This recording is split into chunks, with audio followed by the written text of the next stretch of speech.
Amin. Tepuk tangan yang keras. Amin, amin, amin. Silakan duduk. Jemaat yang dikasih oleh Tuhan, mari kita sama-sama baca Yohanes 14 ayat 15. Yohanes 14 ayat 15. Saya minta tolong Bapak Ibu jemaat sekalian, hafal ayat ini sampai mati. Sama-sama kita baca. 1, 2, ya. Jikalau kamu mengasihi aku, kritisi Bapak Ibu, kritisi anak-anak muda. Di dalam Kristen difasilitasi berpikir kritis. Jangan tumpul pola berpikir kritis kita. Karena Tuhan memfasilitasi dengan kata-kata, ujilah setiap roh. Artinya, Bapak Ibu jemaat sekalian, jangan gagal fokus. Kalimat ini menunjukkan kesimpulan rohani yang benar. Jikalau kamu mengasihi aku, itu bukan bicara keuntungan Kristus. Jikalau engkau mengasihi aku, itu bicara rancangan Tuhan yang terindah pada diri Anda dan saya. Menunjukkan kerohanian yang terbaik dalam kekristenan adalah mengasihi Kristus. Anda bisa khotbah atau tidak bisa khotbah, nggak ada masalah. Anda bisa bernubuat atau tidak bisa bernubuat, tidak ada masalah. Anda bisa bahasa roh atau nggak bisa bahasa roh, tidak ada masalah. Anda nggak pernah jadi pendeta atau jadi pendeta, bukan itu masalah yang serius. Anda tidak mengasihi Tuhan atau mengasihi Tuhan, itu penentu. Itu penentu. Tidak ada kerohanian yang terbaik di mata Tuhan selain mengasihi Tuhan. Maka saya berani mengajar sekolah teologi, khotbah di mana-mana. Saya bilang, malanglah nasibmu kalau kau ke gereja bisa khotbah, melakukan mujizat dan sebagainya, tetapi sampai mati kau tidak mengasihi Tuhan, malanglah nasibmu. Catat baik-baik, catat baik-baik. Sakitmu sembuh atau tidak sembuh, pulih ekonomimu atau tidak pulih ekonomimu, kau nggak punya anak atau punya anak, berbahagialah hidupmu kalau kau sebelum ajalmu tiba kau mengasihi Tuhan. Itu ukuran nilai. Jangan sesat. Yang lain-lain itu bukan ukuran nilai. Ini ukuran nilai. Jikalau engkau mengasihi aku, itu kerinduan Tuhan paling dalam bagi orang percaya, bagi orang yang mengikuti Yesus. Caranya cuma satu Bapak Ibu anak muda. Jangan gagal fokus. Caranya cuma satu. Jikalau engkau mengasihi aku, engkau menuruti segala perintahku. Hanya itu satu-satunya cara untuk mengasihi Tuhan yang disebut kerohanian yang benar dan yang unggul. Catat baik-baik. Diberkatilah hidupmu, sakitmu sembuh atau enggak sembuh. Kau punya anak atau enggak punya anak. Diberkatilah hidupmu. Kalau kau tidak pernah mendoakan orang sakit sembuh, tetapi kau mengasihi Tuhan. Ini penting sekali. Makanya tampilkan operator 1 Korintus 2 ayat 9. 1 Korintus 2 ayat 9. Bahwa nilai tertinggi itu mengasihi Tuhan. 1 Korintus 2 ayat 9. Sama-sama kita baca Bapak Ibu jemaat sekalian. Sama-sama kita baca. 1, 2, ya. Tetapi seperti ada tertulis, dan tidak pernah didengar oleh telinga, dan yang tidak pernah timbul dalam hati manusia,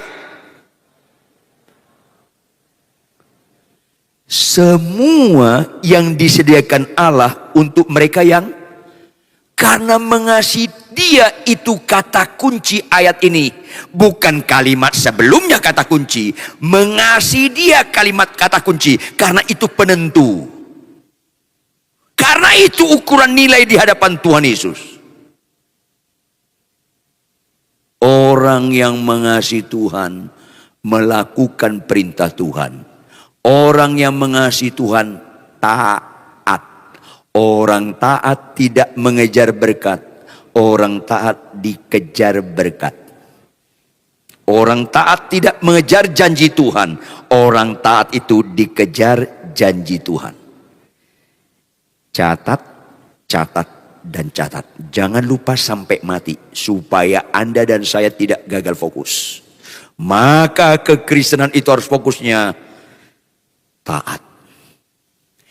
Ini yang seringkali orang gak khotbahkan, sehingga orang Kristen lebih suka janji Tuhan daripada perintah Tuhan. Bukankah makna di balik itu Tuhan jadi beribadah pada kita? Sesat. Orang Kristen yang benar fokusnya perintah Tuhan. Orang yang berfokus pada perintah Tuhan, otomatis janji Tuhan berfokus pada dia. Karena orang mengasihi Tuhan pasti fokusnya perintah Tuhan. Dan orang yang mengasihi Tuhan, apa yang tidak pernah dilihatnya oleh mata, tidak pernah didengarnya oleh telinga, bahkan tidak pernah timbul di dalam diri manusia, Tuhan sediakan bagi mereka yang mengasihi Tuhan. Tepuk tangan yang keras. Lebih keras lagi. Lebih keras lagi. Berarti fokus kita bukan sakit sembuh. Bapak Ibu, fokus kita bukan sakit sembuh. Lama-lama orang fokusnya sakit sembuh, jadi nggak cerdas dan bodoh. Catat baik-baik. Makanya kesembuhan bukan ciri utama Kristen. Ketaatan itu ciri utama Kristen. Katakan amin. Tepuk tangan. Yes. Tetapi orang tidak bisa mengerti fokusnya perintah Tuhan kalau dia tidak mendekati Yesus sebagai Kristus. Catat baik. Kalau dia tidak mengikuti Yesus sebagai Kristus, dia tidak bisa mengasihi Tuhan. Banyak orang mendekati Yesus sebagai penyembuhku. Itu sama sekali tidak menyelamatkan. Banyak mendekati Yesus sebagai memulihkan ekonomiku, itu sama sekali tidak menyelamatkan. Yesus melindungiku, benar, dia penyembuh kita, dia memelihara kita, dia mencukupi kebutuhan kita, itu benar. Tapi kalau sampai di situ itu tidak menyelamatkan. 10 orang sakit kusta datang ke Tuhan Yesus, semuanya sembuh. 9 mengaku Yesus penyembuhku. Yang 1 bukan saja Yesus penyembuhku. Dia datang balik, dia tersungkur di depan Yesus. Kau Kristus, kau Tuhanku dan Rajaku. Kalau kau Tuhanku dan Rajaku, aku mendekati engkau memerintah aku. Bukan sekedar penyembuhku, bukan sekedar pelindungku, tapi yang memerintah aku supaya aku taat. Maka fokus orang Kristen rohani yang benar, jikalau kau mengasihi aku, engkau menuruti segala perintahku. Banyak orang Kristen, tidak sedikit pendeta, tidak sedikit pengkhotbah, dosen teologi, mendekati Yesus penyembuhku, sumber kebutuhanku, tapi tidak mendekati Yesus Tuhanku dan Rajaku. Sebab engkau mulia dan layak dipuji. Lanjut. Yang duduk. Ya, lanjut. Dan yang akan memerintah atas semua. Mana pernah berbobot kau mengaku Yesus Tuhan dan Raja kalau fokusmu bukan perintah Tuhan? Mana pernah kau melakoni iman yang benar kalau kau tidak taat, Bapak Ibu jemaat sekalian? Gak heran Tuhan Yesus jauh-jauh hari berkata, banyak yang terpanggil, sedikit yang terpilih. Yuk kita buka Matius 16. Matius 16 ayat 13 sampai 23. Perhatikan baik-baik. Kita baca bergantian. Dengan catatan serius kita membacanya dengan teliti. Saya baca ayat yang ganjil, Bapak Ibu baca ayat yang genap. Ayat terakhir ayat 23. Kita sama-sama baca. Katakan amin. Setelah Yesus tiba di daerah Kaisarea Filipi, ia bertanya kepada murid-muridnya, kata orang, siapakah anak manusia itu? Lanjut.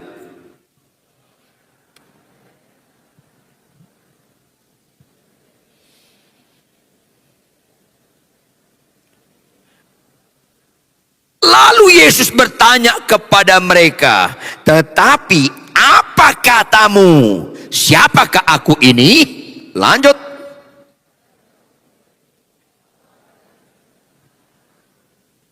Itu yang benar. Mesias, bukan sekedar penyembuh. Mesias artinya, itu bahasa Ibrani. Bahasa Yunaninya, Kristus. Makanya nggak heran Tuhan berkata, ini pernyataan yang berbobot. Kalau Yesus penyembuhku doang, itu nggak berbobot. Yesus pelindungku, itu nggak berbobot. Harus sampai Yesus Kristus, Yesus Mesias. Berbahagialah engkau Simon bin Yunus, sebab bukan manusia, termasuk bukan dirimu yang menyatakan itu kepadamu, melainkan Bapa di surga memakai mulut bibirmu untuk menyatakan kebenaran ini. Itu makna di balik ini. Berbahagia hanya orang yang menerima Yesus sebagai Kristus yang berbahagia. Di luar itu biasa-biasa saja. Maka lihat ayat 18. Lanjut sama-sama, 1, 2, ya. Dan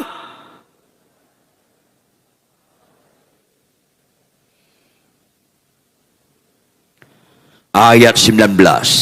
Kepadamu akan kuberikan kunci kerajaan surga. Apa yang kau ikat di dunia ini akan terikat di surga, dan apa yang kau lepaskan di dunia ini akan terlepas di surga. Ayat 20. Lalu ya, dilarang. Kenapa?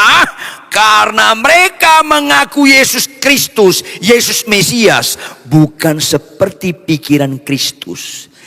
Seperti pikiran mereka masing-masing. Mau Yesus Kristus itu penyembuhku, Yesus Kristus mencukupi kebutuhanku. Bukan Yesus Kristus yang membongkar dosaku. Bukan Yesus Kristus yang menyalibkan dosaku. Bukan Yesus Kristus yang membuat aku yang berzina tidak berzina lagi. Yang membuat aku yang mencuri tidak mencuri lagi.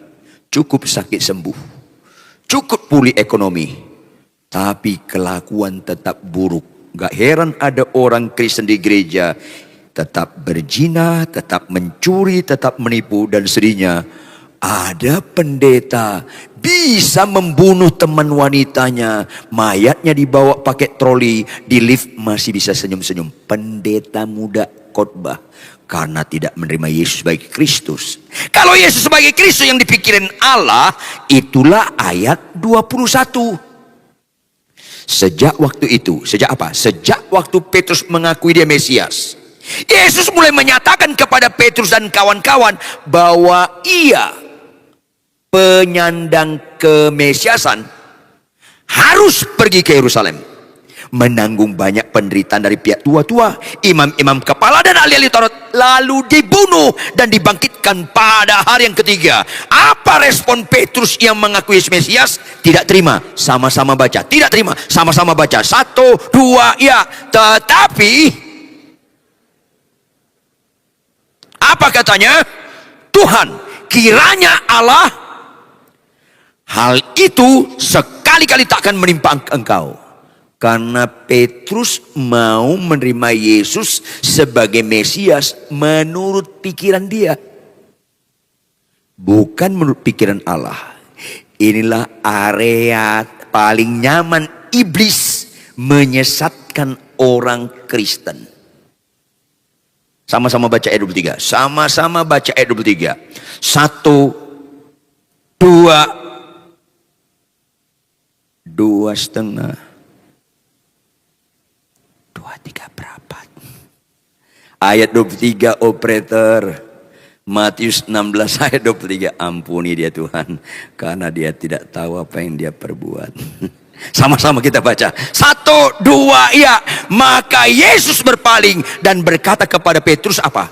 Enyahlah iblis, engkau suatu batu sandungan bagiku, sebab engkau bukan memikirkan apa yang dipikirkan Allah, melainkan apa yang dipikirkan, bukan dipikirkan iblis, dipikirkan manusia. Ini seringkali orang Kristen gak menyadari bahwa iblis itu bekerja ketika engkau memikirkan Yesus menurut pikiran manusia, bukan pikiran Allah, bukan pikiran iblis, pikiran manusia. Karena iblis itu licik, super licik. Iblis itu demokrasi, jemaat sekalian. Tuhan Yesus tidak demokrasi. Why? Karena Tuhan Yesus absolut benar. Gak ada kesalahan, absolut benar. Maka dia tidak demokrasi, dia absolut. Kalau kau percaya selamat, gak percaya binasa, absolut. Kalau kita milih presiden Indonesia, harus demokrasi. Why? Karena gak ada calon presiden absolut benar. Pasti ada kekurangannya. Yang beda, mana lebih banyak kurangnya, mana yang sedikit kurangnya. Hanya itu beda. Iblis itu demokrasi. Dia katakan, jangan ikuti pikiran saya. Saya sangat setuju jangan ikuti pikiran saya. Supaya adil, jangan juga ikuti pikiran Allah. Ikuti aja pikiranmu. Kenapa orang Kristen cerai? Karena mengikuti pikiran dia, kesetanan. Dengar baik-baik, dan pura-pura nggak dengar. Dengar baik-baik. Kenapa orang Kristen suka kesembuhan? Lama-lama ketipu setan nih orang. Catat baik-baik. Banyak orang Kristen suka sakit sembuh, tapi nggak suka kebenaran. Bukankah engkau dan saya kalau begitu ditipu setan? Banyak orang berpacaran seenaknya sendiri. Bukankah engkau sedang kesetanan? Banyak orang Kristen, ya nggak apa-apalah, nggak tiap hari baca Alkitab juga nggak apa-apa, nggak baca Alkitab tiap hari pun nggak apa-apa. Bukankah kau pakai pikiranmu sendiri situ? Bukan pikiran Tuhan? Ya, tapi bukan pikiran iblis. Halo, bukankah iblis bermain dalam pikiranmu? Ini seringkali nggak disadari orang Kristen, sehingga yang serius di mata Tuhan belum serius di kebanyakan orang Kristen, termasuk dalam kebanyakan orang pendeta dan pengkhotbah. Yang serius di mata Tuhan belum serius di mata kita. Yang serius di mata dunia serius di mata kita. Yang gak nyambung. Makanya orang gereja mau dan sukacita doa puasa untuk sakit sembuh, tapi gak sungguh-sungguh doa puasa bagaimana pemarah jadi lemah lembut. Karena fokus kita yang berkenan di mata kita, bukan berkenan di mata Tuhan. Mau doa puasa yang gak punya anak dapat anak, tapi tidak mau doa puasa yang sombong untuk rendah hati. Karena sesungguhnya orang-orang seperti ini gak mau beribadah kepada Yesus Kristus. Dia menghendaki Yesus beribadah kepada kita. Makanya iblis gak pernah takut. Iblis gak pernah menghalangi orang ke gereja. Silakan kau ke gereja, silakan kau menyembah, silakan kau melayani, silakan kau khotbah. Yang penting jangan berubah kelakuanmu. Mengerikan. Sehingga ada orang penyembahan memuji Tuhan gemetar-gemetar, pulang dari gereja naik motor lawan arah, orang lain gemetar sama dia. Karena gak berubah. Akhirnya Kristen di nyanyian, Kristen di upacara, bukan Kristen di kehidupan. Karena gak menerima Yesus sebagai Kristus. Ini masalah yang sangat serius. Makanya ketika Petrus ngomong, engkau Mesias, engkau Petrus anak Allah yang hidup, Yesus memuji, memang itu benar. Tapi disertai dengan apa? Kembali kita ayat 20. Operator ayat 20. Matius 16 ayat 20. Yesus melarang murid-muridnya supaya jangan memberitahukan kepada siapapun bahwa ia Mesias, ia Kristus. Kenapa? Mulutmu ngomong benar, kelakuanmu belum benar.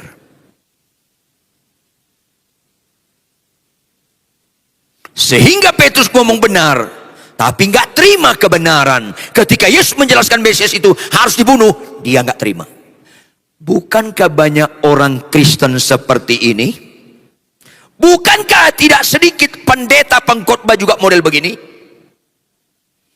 Seorang pengkhotbah terkenal ngomong sama saya, Pak Ridwan, puji Tuhan, anak saya khotbahnya bagus. Banyak yang suka. Apa saya bilang? Puji Tuhan. Tapi jangan lupa, tolong jawab. Kau sebagai bapaknya, istrimu sebagai ibunya, masih dilawan dia enggak? Ya masih. Suka dia ngomong kasar dan membentak. Saya bilang suruh dia diam, jangan khotbah. Suruh dia diam, jangan khotbah. Kalau mobilnya dipepet orang, dia pepet balik enggak? Bukan hanya itu Pak Ridwan, dia tonjok, suruh dia jangan khotbah. Banyak orang tua bangga dia bisa khotbah. Banyak orang tua bangga anaknya bisa khotbah. Tetapi enggak pelaku firman. Puji Tuhan Pak Ridwan, anakku jadi worship leaders. Puji Tuhan. Baca Alkitab tiap hari enggak dia? Ya enggak sih, jangan jadi WL. Pacarannya masih berzina enggak? Aduh Pak, aku malu. Jangan dia melayani Tuhan. Ini seringkali orang enggak sadar bahwa Tuhan berkata, dia larang murid-muridnya untuk menceritakan dia Mesias. Karena kalau menerima Yesus sebagai Mesias, itulah yang menyelamatkan. Tapi pasti fokusnya perintah Tuhan. Pasti fokusnya Kristus. Hidupnya taat. Tampilkan operator Filipi 1 ayat 21. Ini orang menerima Yesus sebagai Kristus Bapak Ibu. Sama-sama baca jemaat. Sama-sama baca jemaat. 1, 2, ya. Karena bagiku hidup adalah Kristus. Kalau fokusnya menyenangkan Tuhan, kalau fokusnya jikalau engkau mengasihi aku, engkau menuruti segala perintahku, kalau fokusnya taat, pasti matinya keuntungan. Kalau fokusnya taat, matinya keuntungan, pasti nggak suka lagi dia doa kesembuhan bagi dirinya, karena mati adalah keuntungan. Kalau saya khotbah di komunitas yang bukan Kristen, saya khotbah tentang kesembuhan. Why? Karena mereka belum Kristen, mata rohaninya masih buta. Dia perlu lihat melalui mata jasmani sebagai jembatan, bukan tujuan, sebagai jembatan supaya dia mempercayakan hidupnya kepada Kristus. Tetapi kalau di jemaat saya notabene kumpulan orang percaya, khotbah saya bukan kesembuhan, khotbah saya pengajaran supaya mereka taat kepada Kristus. Yang setuju katakan amin. Ini penting, ini penting. Tapi banyak orang gak suka. Makanya pada akhir zaman banyak orang suka mendengar khotbah yang mengenakkan telinga. Kalau khotbah mendekati Yesus sebagai Kristus, sangkal diri dan pikul salib, makin berkurang Bapak Ibu jemaat sekalian. Karena orang salah mengikuti Kristus. Hidup itu untuk Kristus. Taat, jikalau kau mengasihi aku, kau mau menuruti perintahku, taat. Sementara ini banyak aktivis di gereja, pengkhotbah, buat mujizat, tidak taat. Dan Tuhan sudah tahu itu jauh-jauh hari. Tampilkan operator Matius 7 ayat 21 sampai 23. Catat baik-baik.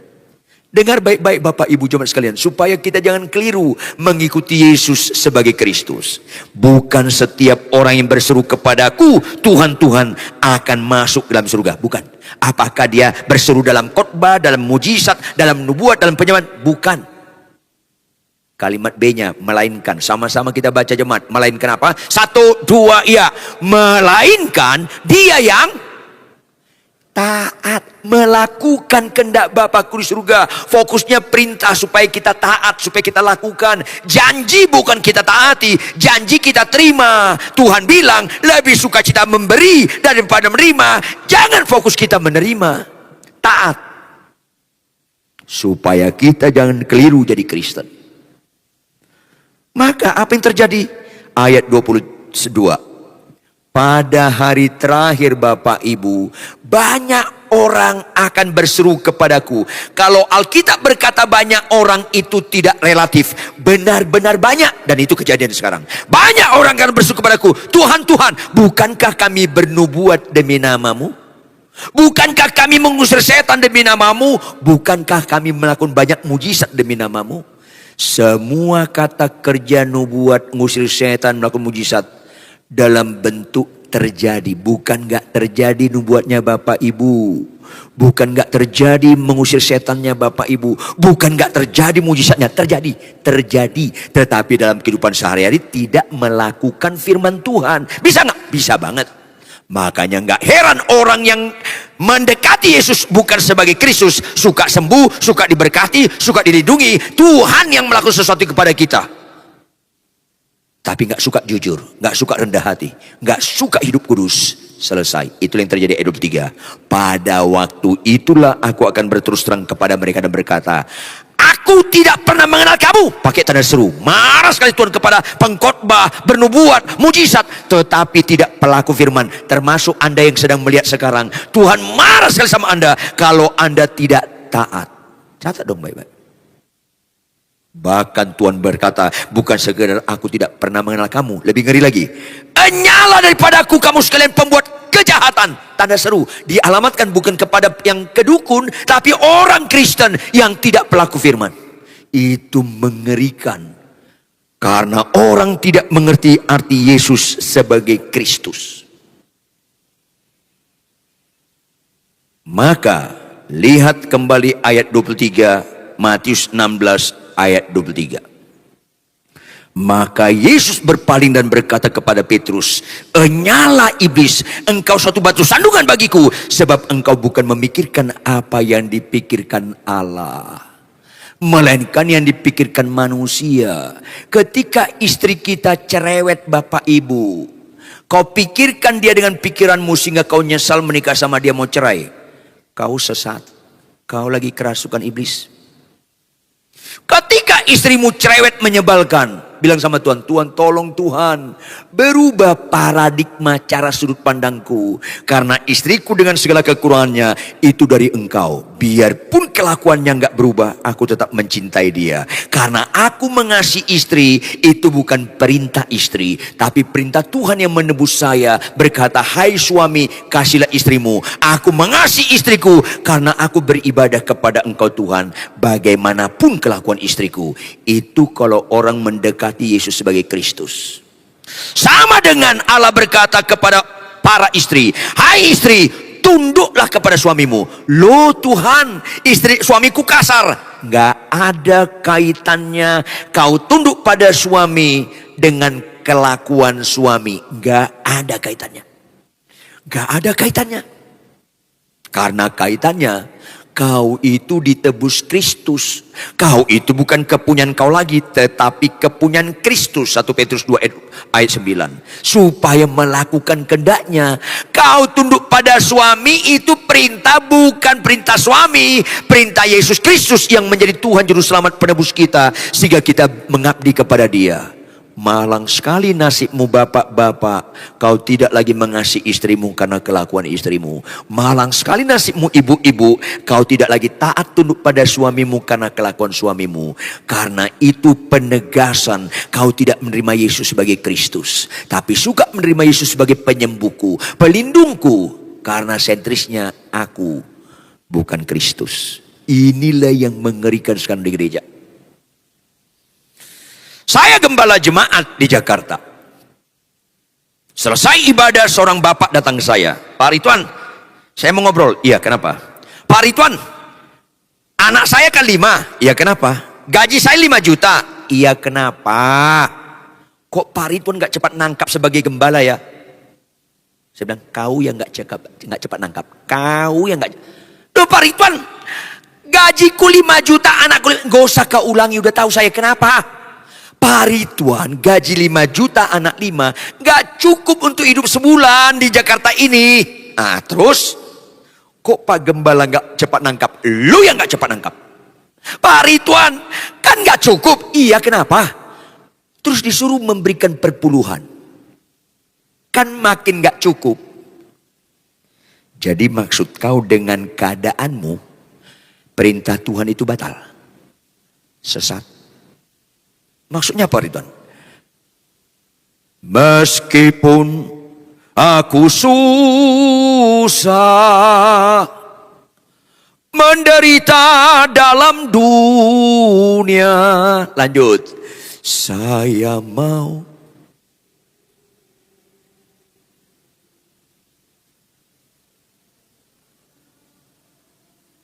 Langsung malaikat kasih back sound. Bohong. Nyanyi terharu-terharu, ketaatan mengharukan. Pak Ridwan dipotong 5.000 jadi 4,5 juta. Makin gak cukup. Maksud kau suruh Tuhan Yesus datang ke rumahmu untuk les matematika sama lo. Sesat. Tuhan Yesus itu penasihat ajaib. Kau mau nasihati Yesus, berarti kau lebih ajaib dari Tuhan Yesus. Kalau kau lebih ajaib dari Tuhan Yesus, kayak Petrus, kayak jemaat yang sedang melihat saya sekarang ini. Kalau kau lebih ajaib dari Tuhan Yesus, misalnya mimbar ini surga, kau mati saking ajaibnya, kelewat surganya, lewat. Kalau nggak percaya matilah Anda, pasti kelewat. Saking jagonya Anda. Gak heran banyak orang Kristen, Pak Ridwan, bagaimana aku tunduk pada suamiku kasar. Bu, jangan sesatlah. Lo memang kenyataan. Fokus kau bukan Yesus sebagai Kristus. Yesus yang menyamankan kau, bukan meskipun susah dan menderita kau tak tetap sama dia. Karena kau gak pernah terima Yesus sebagai Kristus. Lo kenapa Pak Ridwan? Kan gak ada Alkitab memfasilitasinya. Hai istri, tunduk kepada suami yang baik, yang kasar lawan aja boleh. Kan gak ada. Kenapa kau ganti-ganti Alkitab? Sesat. Pak Ridwan jadi gimana? Kalau dipotong 5.000 jadi 4,5 juta. Tuhan berkata, lakukan, nanti Tuhan luruskan jalanmu. Apa yang gak pernah kau lihat dengan mata, gak pernah dengarkan dengan telinga, gak pernah timbul dalam hati manusia, Tuhan sediakan bagi mereka yang taat, yaitu mengasihi dia melakukan perintahnya. Maksudnya apa Pak Ridwan? Catat bebek. Tinggal 4,5 juta kan? Iya Pak Ridwan. Dibagi 2. Berapa? 2 juta seperempat, 2 juta seperempat. Oke. Sebelah kiri 2 juta seperempat. Kau beli roti, banyak gak rotinya? Oh banyak, 2 juta seperempat. Beli roti banyak dong Pak Ridwan. Oke, dengar baik-baik. 2,5 juta yang kedua, kau beli ikan banyak gak? Oh banyak Pak Ridwan. Catat baik-baik. Catat baik-baik. Lu banyak roti dan banyak ikan. Jawab. Yesus punya berapa roti? 5 roti Pak Ridwan. Berapa ikan? 2. Dikasih berapa orang? 5 orang ribu lebih. Kau berapa rotinya? Banyak. Ikannya banyak. Berapa ribu anakmu? Berapa ribu anakmu? Berapa ribu anakmu? Halo. Hanya orang yang bertuhankan Yesus dengan benar. Kalau kau taat, kau tundukkan pikiranmu, logikamu, matematikamu, taat sampai mati. Meskipun aku susah, menderita di dunia, Tuhan akan tolong engkau melampaui akal dan pikiranmu. Yes, itu baru ngerti percaya kepada Yesus Kristus. Ibu-ibu lihat saya, ibu-ibu lihat saya. Kemungkinan, jangan GR dulu, jangan GR. Kemungkinan istri saya lebih cerewet dari ibu-ibu sini. Bapak-bapak lihat saya, kemungkinan istri saya lebih cerewet dari istri Anda, kemungkinan. Karena istri saya di rumah punya peraturan lebih ketat dari hukum Taurat. Jangan ketawa, ini penderitaan. Kemungkinan istri saya lebih cerewet dari Anda. Tapi tidak ada kemungkinan, catat baik-baik.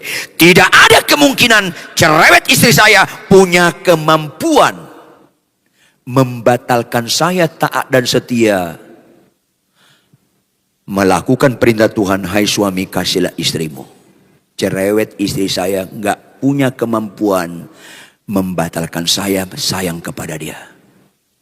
Cius. Biar pendek bisa narsis, biar lo tahu. Halo, bukankah engkau sedang merendahkan Yesus Kristus penebus Tuhan dan Raja kalau fokusmu tidak perintah Tuhan?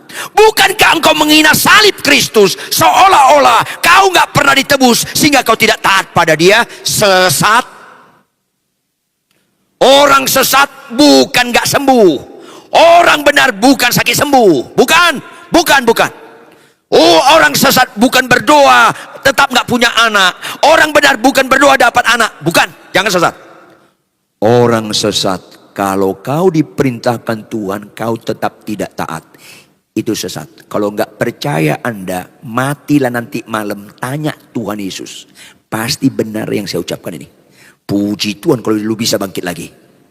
Makanya bersyukurlah Anda sebelum meninggal, dengar firman hari ini, supaya kalau tahun depan kau meninggal, agak beres hidup lu. Katakan amin. Mulai menderita muka lu.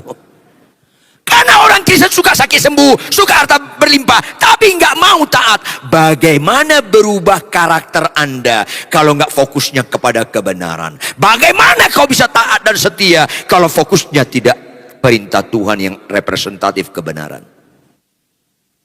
Makanya kalau orang menerima Yesus sebagai Kristus, sukanya proses, bukan lagi kesembuhan, bukan lagi harta banyak, tapi mau diproses. Buka operator Kolose 2 ayat 6 sampai 7. Kolose 2 ayat 6 sampai 7. Inilah orang menerima Yesus Kristus sebagai Tuhan dan benar. Catat baik-baik. Kamu telah menerima Kristus Yesus Tuhan kita. Hanya orang begini Kristen yang benar mau diproses. Karena itu, hendaklah hidupmu tetap di dalam Dia. Termasuk capek nggak capek, ngantuk nggak ngantuk, sehat kurang sehat, konflik tidak konflik dalam rumah tangga. Tetap baca Alkitab tiap hari. Karena menerima Yesus sebagai Kristus bukan sekedar penyembuh. Bukan sekedar pembuat mujizat. Bukan sekedar pelindung. Tetapi sebagai Tuhan dan Raja. Maka orang itu pasti tetap diproses. Berikutnya, hendaklah kamu berakar di dalam Dia.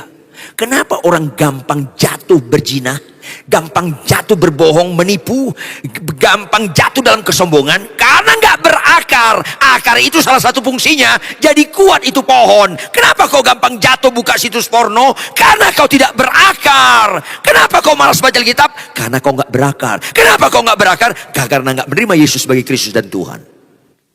Catat baik-baik.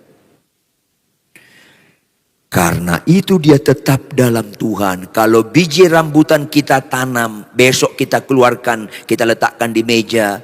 3 hari kemudian kita tanam, 1 hari kemudian kita bongkar, kita letakkan di meja 2 hari. Nggak tetap, mana pernah berakar. Nggak pernah. Harus ditanam dan diam kerja. Tetap, pasti dia berakar. Mayoritas orang di gereja tidak tetap dalam Kristus. Karena dia suka Yesus penyembuhku, Yesus mencukupi kebutuhanku, mobilku Innova jadi Alphard. Model apa Kristen seperti ini? Menyesatkan lama-lama. Tetapi kalau dia menerima Yesus sebagai Tuhan, dia taat, maka dia tetap, maka dia berakar, dibangun di atas Dia. Hendaklah kamu bertambah teguh dalam iman yang telah diajarkan kepadamu, dan hendaklah hatimu melimpah dengan syukur. Karena itu Kristen sejati, tepuk tangan yang keras. Yes, yes, dan yes. Ini yang penting Bapak Ibu. Stoplah mendekati Yesus sekedar sakit sembuh. Stoplah mendekati Yesus sekedar nggak punya anak dapat anak. Mulai lanjutkan Yesus Kristus sebagai Tuhan yang harus kita taati. Sehingga yang pemalas nggak pemalas lagi, yang pembohong jadi jujur, yang sombong jadi rendah hati, yang pemarah jadi lemah lembut. Bukan begitu ciri utama Kristen? Ciri utama Kristen lihat di kelakuan, bukan di khotbah, bukan di penyembahan, di kelakuan. Karena iman tanpa perbuatan mati. Catat dong baik-baik. Benar.